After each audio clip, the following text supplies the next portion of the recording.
Bismillahirrahmanirrahim. Assalamualaikum warahmatullahi wabarakatuh. Saya Ilena Wangsari akan menyampaikan salah satu materi dari psikologi kognitif, yaitu formasi, konsep, dan logika. Tujuan dari penyampaian saya agar mampu membentuk konsep yang benar, mampu berpikir logis, mampu mengambil keputusan terbaik dari semua konteks kehidupan. Pengambilan keputusan merupakan bagian dari problem solving, dilakukan ketika menghadapi situasi yang tidak jelas. Informasi yang digunakan untuk acuan terbatas tidak valid yang meliputi prediksi masa depan, memilih satu di antara dua atau lebih alternatif pilihan, dan prediksi tentang frekuensi suatu kejadian. Proses berpikir, suatu proses memilih dan mengolah informasi melalui penalaran deduktif untuk memecahkan suatu masalah dalam pengambilan suatu keputusan. Strategi formulasi konsep terdiri dari scanning, fokus pada prosedur ilmiah, dan fokus pada teknik.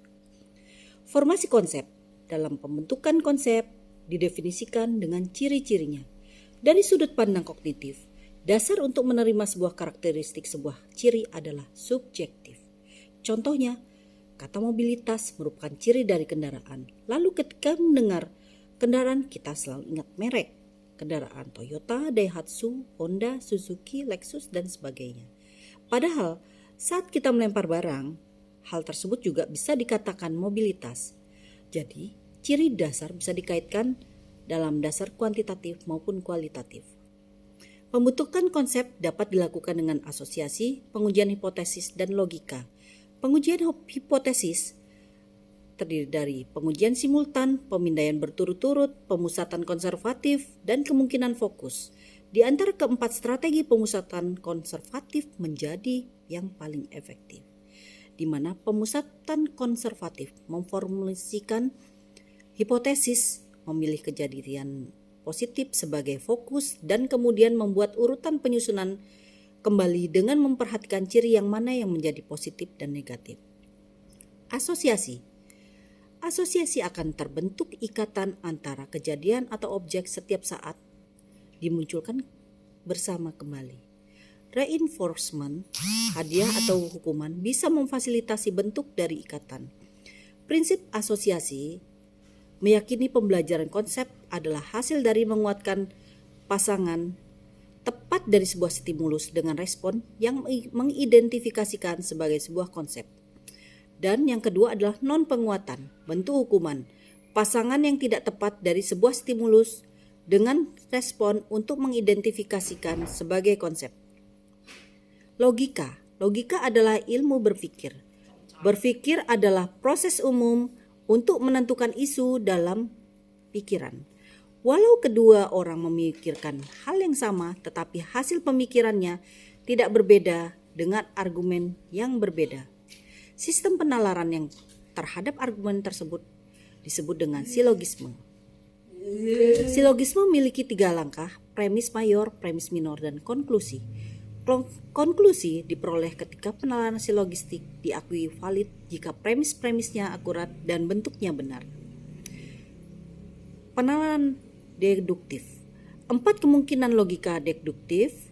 Yang pertama adalah kesimpulan relasional. Yang kedua, kesimpulan preposisional.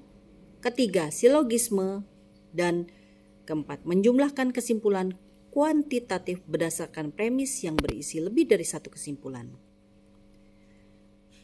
Contohnya, cangkir ada di kanan piring kecil, piring ada di kiri piring kecil, garpu ada di depan piring, kemudian sendok ada di depan cangkir.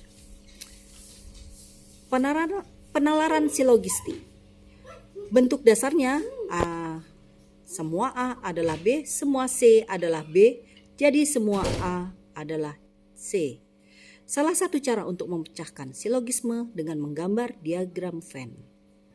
Contoh diagram Venn, semua dan beberapa anggota A adalah anggota B dan tidak ada atau beberapa anggota A adalah anggota B.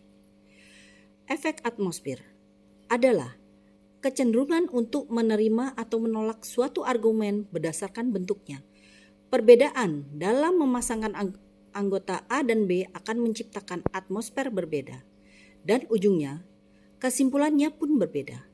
Penelitian menunjukkan orang cenderung menarik kesimpulan dalam permasalahan silogistik berdasarkan gambaran internal yang pertama kali terbentuk mengenai premis, dan terkadang gambaran yang tidak sebenarnya.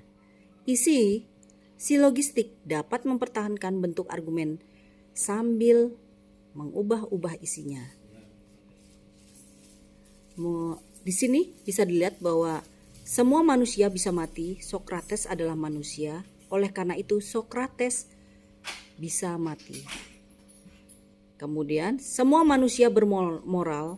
Hitler adalah manusia, oleh karena itu Hitler bermoral. Demikian yang bisa saya sampaikan. Semoga bermanfaat. Terima kasih. Wassalamualaikum warahmatullahi wabarakatuh.